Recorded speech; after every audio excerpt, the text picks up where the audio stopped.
Hi there, Tim Bauer here from LiveVideoGuitarLessons.com with the practice tip of the day. This one is for the beginning player, and today I want to talk about how to find the notes on your guitar and just a little bit of basics about how the strings relate to each other. So first we're going to deal with a one string, and we have to start with a little bit of theory. The musical alphabet is the regular alphabet, A through G, with sharps between all of the letters. So, except there's no B sharp and there's no E sharp. So it's sharps between all the letters except those two. So I'm going to use my A string here because it's easier to think about in terms of the alphabet. So if I walk up one from A, that's A sharp. And then I have B, and there's no B sharp, so I go straight to C. And then C sharp, and then D, and then D sharp, and then E, and there's no E sharp, so I go straight to F. And there's F sharp, and there's G, and there's G sharp, and there's A. And once I get to the 12th fret, I probably should use a different guitar because this one doesn't have any markers on the front. But when you get to the 12th fret, hopefully you can see those double dots there. The double dots on your guitar, that tells you that you've gone an octave. So it just starts over again there. All right, so what's going on? Think of A through G with all the sharps as a big circle because it just circles back around. It doesn't matter where you start in the circle. So if I start on this string is E. By the way, you need to memorize the names of your open strings: E, A, D, G, B, E. That'll help you kind of get through everything. So if I start on E, it's the same thing. I'm just starting in a different place on that circle. So E.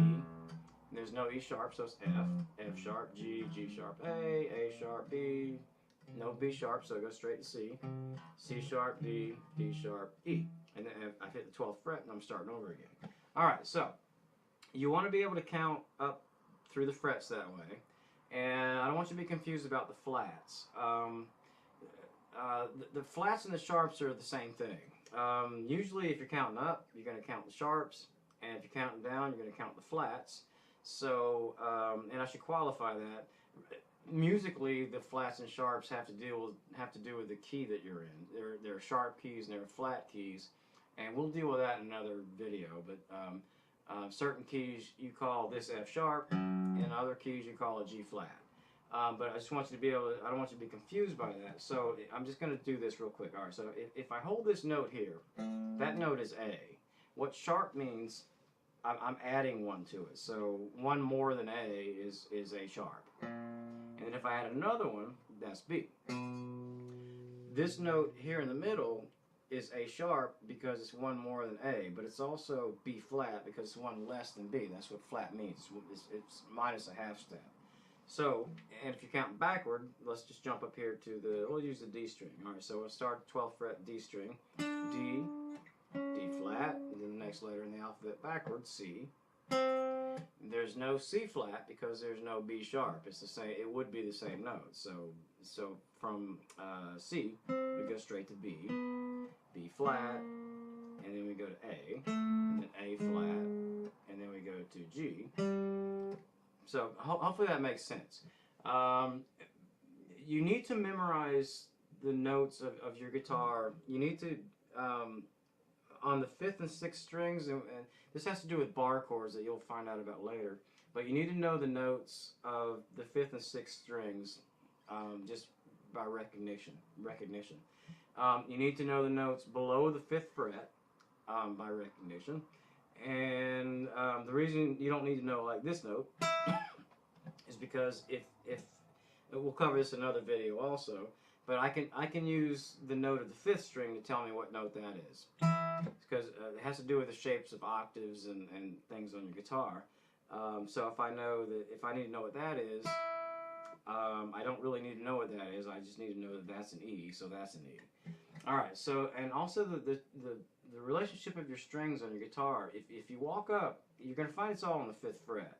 So if I walk up E, F, F sharp, G, G sharp, A is the name of your next string. So that is the same note as the next string. Same thing when I walk up A sharp, B, C, C sharp, D.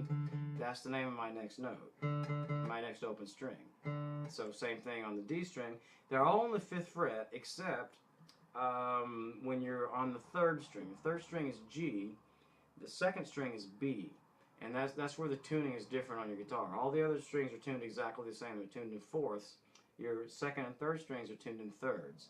So all you have to do is remember that they're all on the 5th fret except the third string. So if I walk up on the third string, G, G sharp, A sharp, B, it's the 4th fret that is the same as my second string. And then when I get on the second string, the distance between the second string and the first string is back to the 5th fret. So I have B, C, C sharp, D, D sharp, E. So like I said, all 5th fret, all except for the third string. And you know, back in the old days, in the 70s, when I was learning how to play guitar, you know, you couldn't run down to the music store and buy a tuner for $10 and clip it on your guitar and, you know, be in business. I mean, that's the way we had to tune our guitars. We used these. The fact that they all, you know, you get one in tune and you tune the rest of that. So anyway, hopefully that helps. I just want you to kind of understand your guitar, and I don't want you to waste a lot of time learning the middle notes of your guitar and the high notes of your guitar, because like I said, you can use octaves and things to identify the others. And I'm going to shoot a video covering that probably in a couple of days, you know, how to find the high notes on your middle strings. So anyway, thanks for tuning in for this practice tip. Tune in again tomorrow for another one, and I will see you soon. Thanks. Bye.